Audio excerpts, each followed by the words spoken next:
Federal Bank and News 18 Network present Sanjeevani, United Against Cancer. Knowledge partner, Tata Trusts. Sanjeevani, United Against Cancer, an initiative by News 18 Network, Federal Bank Homis Memorial Foundation, Tata Trusts and Novartis aims to raise awareness about early cancer screening and timely detection. The launch event brought together pharma leaders and medical experts to discuss innovations in cancer care. Well, ladies and gentlemen, it is a pleasure to welcome these three gentlemen here on the program to take the conversation forward. I think a lot of the focus has been on being able to detect, being able to screen, being able to provide good quality, accessible healthcare, ensure that there is infrastructure that is geographically dispersed across the country.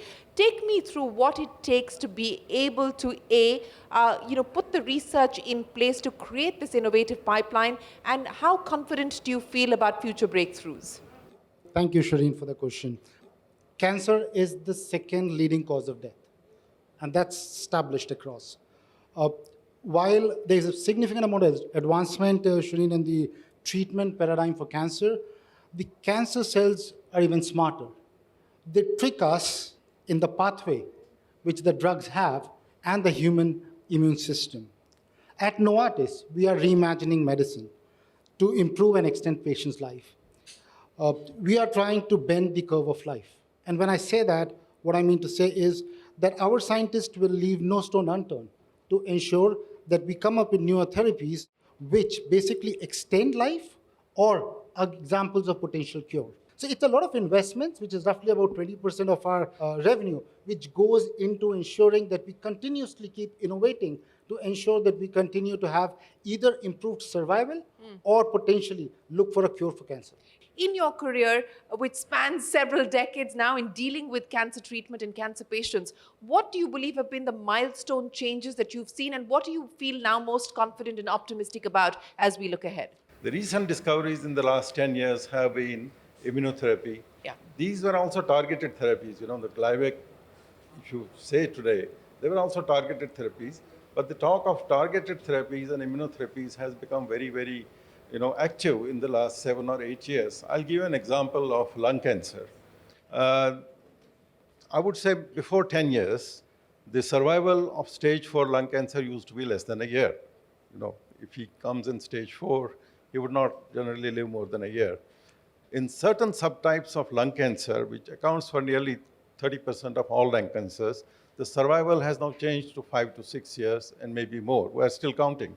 Many of these patients are still alive. So there's been a total transformation in outcomes of lung cancer thanks to immunotherapy as well as targeted therapy.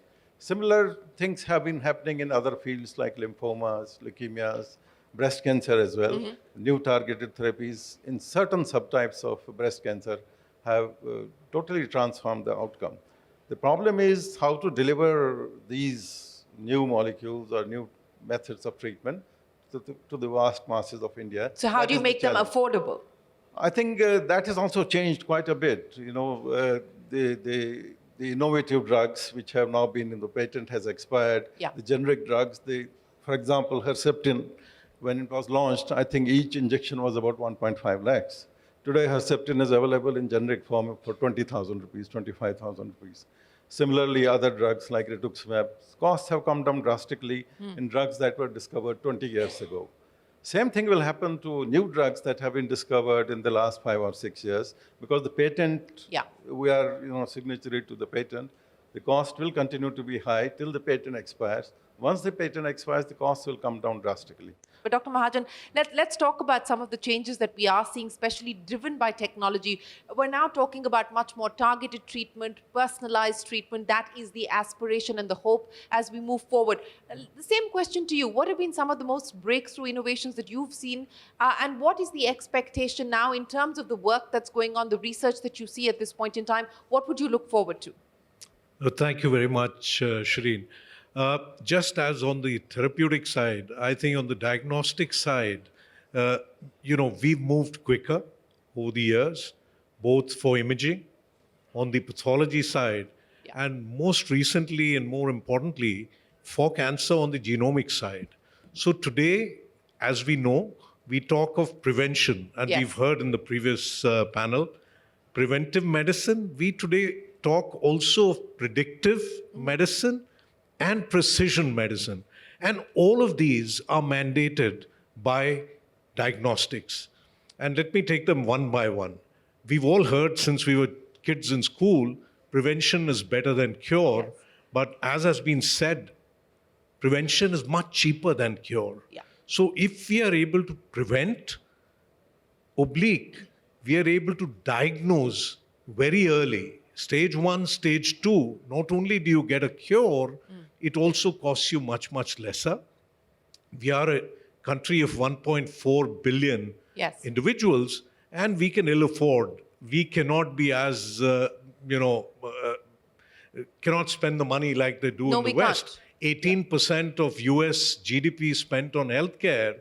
That's over $4 trillion Yes. just on healthcare. And yet they're not where, it's an ideal situation. So prevention. Now, how do we prevent? Here we come to the predictive part of medicine, where currently things are very expensive. This is, there are, say we talk of breast cancer, ladies who are at average risk for breast cancer and those at higher risk for breast cancer.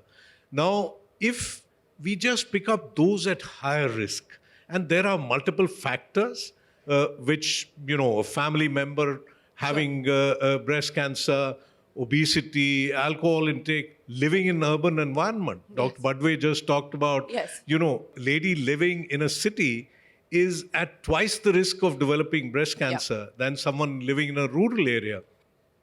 So if we could target these individuals who are at higher risk and screen them much better, starting, they say in the West, 30 years of age. Yeah. And I think that would be the right time in this country, where actually cancer, we get about 10 years earlier than in the other cases. And here, genome sequencing and maybe certain other innovative methods, where from just a few drops of blood, you may be able to pick up cancer cells. You talked about cells, and that's where a lot of effort is happening. And if this could be done at a low cost and could be done at a population level, you could pick up out of those 1.4 billion, maybe 100 million who are at much higher risk for cancer, and target resources which are limited to these people, screen them much better, pick up disease early so that we are able to cure them. So just to add to what Dr. Mahajan said, Shane, what more we can do is two things. One, we have to remember that only 5% of the population has an access to screening. Yeah. Or they talk about screening or even think about screening. We've had this multiple discussions across. Screening is the only way you can prevent cancer, address it early, and have a better outcome of treatment. We need to increase the screening efforts across the country, have a bigger voice across screening, and that could be done through awareness. From Novartis perspective, I can tell you, Dr. Rana talked about access. We are addressing access at 3 stages. One, we are trying to ensure that all our global trials have patients from India and they get access to treatments early. We have a global MAP program that till the time the drug is not registered and people can't get access, globally they can apply on managed access program and the drug can be imported. And once we register the drug in India, we have either the tiered pricing approach or we have support programs to ensure that we are able to provide to a bigger population. So that's additional that we do to provide access to the patients. Thank you very much, doctors, for joining us. And Amitabh, it's an absolute pleasure. Thank you very much. We do hope that we see the transformation that you spoke of, Dr. Raina and Dr. Mahajan. We look forward to the commercialization of some of the innovations that you spoke of, and we look forward to seeing much more from Novartis here in India. Ladies and gentlemen, a big round of applause for our panel this evening. Renowned oncologists took center stage to shed light on innovative treatments for cancer, reigniting hope and courage amongst the audience. There is this new form of therapy which is called CAR T-cell therapy. Basically, we genetically modify T cells to recognize a cancer antigen, and we do this modification outside the body. So we take the cells from the patient, genetically modify them, expand them in a laboratory, and then give them back to the patient in large numbers. Then these cells are able to home into the cancer and directly attack the cancer and not touch anything else. This makes it a remarkable new therapy, which has provided very high cure rates in patients who had not responding to any line of therapy previously, especially in B-cell leukemias and lymphomas, and now also multiple myeloma. It's an exciting area of research where the whole world is now researching on newer kinds of CAR T-cell therapy for different types of cancers. There are thousands of trials going around over the world, and we have also made a start in India, and we are expecting that this therapy should be approved soon, and we bring it to our patients over here at a fraction of the cost of what it costs in the West. Sanjeevani, United Against Cancer, embarks on a mission to promote early detection of cancer through regular screening. The launch event saw brilliant medical experts and oncologists raise awareness on the subject and share insightful information on preventive and curative measures.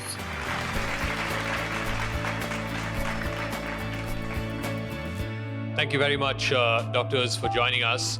And I want to start with Dr. Talwar.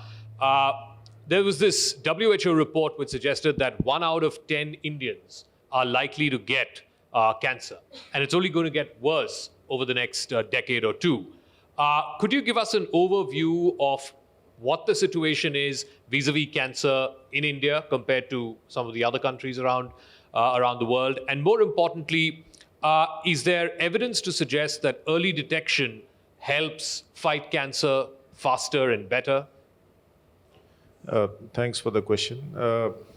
As it has been already alluded, the incidence, that is the new cases which come in India, it's about 15 lakhs, 15 lakhs per year.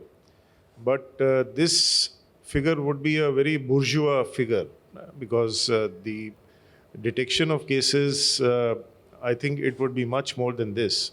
So having said that, if you have 15 lakh cases in a year, that itself poses a big problem, not only to the person who's suffering, to the family, and of course, to the national exchequer. So cancer screening is a very, very important tool to, sift out the areas where we can cut out these costs, because India itself is a very, very price-sensitive market. And all of us know that when I, as a physician, I treat a cancer patient, I'm not treating the patient, I'm treating the whole family. It is a totally different ballgame as far as the other diseases are concerned. So if you take an example, say cervical cancer, you have the infection with the human papilloma virus at, say, day 1. But for it to become a proper cancer, it takes about 10 to 12 years. So if you can cut that in between, cut it short anywhere, you're doing great justice. You're not only reducing the burden of disease, but then you're treating, you're able to treat more people in a lower cost, and of course you get higher success rates. There is a statistic that 40% of cancers can be tackled simply by dealing with diet, nutrition, physical activity, etc. Could you elaborate on that a bit more? So as you said, more than 50% of the patients who come with cancer come from 3 categories: oral cancer, cervical cancer, and breast cancer. And actually, cancer is a lifestyle disease. How come lifestyle disease? Tobacco chewing is a lifestyle habit. So if you stop, chewing tobacco or smoking tobacco, you get rid of almost 30 to 40% of cancers which are associated with tobacco chewing and smoking. So it's an absolutely preventable disease. So 40-50% of the cancers can either be prevented or detected early, provided the ministry has the will. And as the minister said, it's not the minister, all of us, whether we are the NGOs, whether we are at the district level. So we all have to come together to do this work. Globally, 30% of cancer patients are lost because of late detection, whereas in India, it is 70%. How can we change this? So cancer screening is not difficult at all. It's very easy. The problem is that we have to invite people and work so hard to get people to get cancer screening, in spite of the fact that it is free. It is totally free. And I'm very happy to tell you that practically 60 to 70 cancer cases we pick up per annum at an early stage when they're absolutely curable. Absolutely curable. This is 60 to 70 out of how many patients? We screen about, I would say, 100 cases per camp. Okay. And we do 3 camps a week. So 300 Got it. multiplied. It's about 1,200 camps a month. Okay, got it. Yeah. One of the points that was made, and I think it was mentioned earlier as well, Dr. Agarwal referred to this as well. So I want to ask Dr. Pimple this. Everybody's talking about artificial intelligence and how it can change, it can transform different fields. In the field of oncology, do you see the possibility of artificial intelligence being used to detect early and thereby help prevent cancer, or at least to be able to cure it in a way that it's not fatal? Well, so artificial intelligence has tremendous potential, no doubt about it, okay? But it has to be, developed and tested well, okay? Validation, verification of what the technology is, whether it is able to correctly identify, whether we are overdiagnosing, okay? So all these aspects have to be tested, validated in a proper research environment, and you'll have to undertake that kind of a research to prove that indeed the technology is working. Lifestyle coaches took the stage to talk about managing cancer using natural and holistic approaches and transforming health through lifestyle. We heard a lot of heavy stuff on oncology today. I'm going to talk about lifestyle. Why I like the slogan, United Against Cancer, is because all these little bits now have to unite together. It's not about, hey, just take the chemo, sleep is bad for you, or just take the drug and you'll be better. It's everything together. And I think Dr. Agarwal, Dr. Badwe, I know a lot of his patients come to us. He stresses on the fact, sleep well, rest, reduce stress. Are you eating well? And then we have environmental factors like pollution, out of our control, pesticides in food. A lot of it is out of our control. But does everyone have cancer caused by pollution? The answer is no. Does everyone have cancer caused by pesticides in food? The answer is no. What is the difference?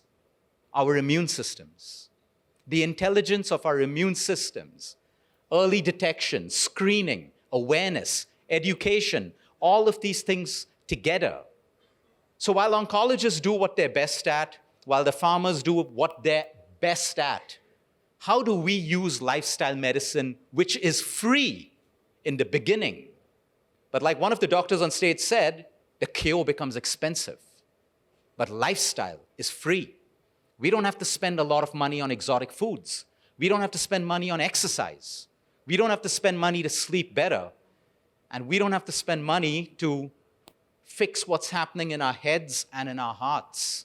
And that is the basics of the entire fundamental of lifestyle medicine. Before I end, I want to talk about medicine beyond medicine. While these are the fundamentals based on human biology and anatomy, you have medicine. What about medicines beyond medicine? The use of nature, sunlight. How much time do we spend in nature? The power of prayer, the power of faith, the power of spirituality, which is so deep in our country, but we don't use it. It could get us out of a lot of stress that we face every day. So there are a lot of medicines beyond medicine. Most of them are free. When we integrate it with what we have, we can make the model of preventive medicine very, very strong. And even if we're suffering from a cancer, and now we're integrating lifestyle with genetics, with chemo, with everything, your chances are way, way higher. Sanjeevani, United Against Cancer, also showcased incredible stories of people who have remained undaunted in the face of cancer. The message is that it can hit you anytime and it can hit anybody. So I think that is very, very important, that mentally you got to be super prepared for this news. And that is where the battle is. It is in the mind. For me, if I've been able to see through these 2 years, it's been purely because one has stayed very positive in the hope that one will overcome this. Sanjeevani, United Against Cancer, is a movement to raise awareness about the crucial importance of early detection through regular screening and to shift the paradigm of cancer diagnosis from late-stage intervention to proactive prevention.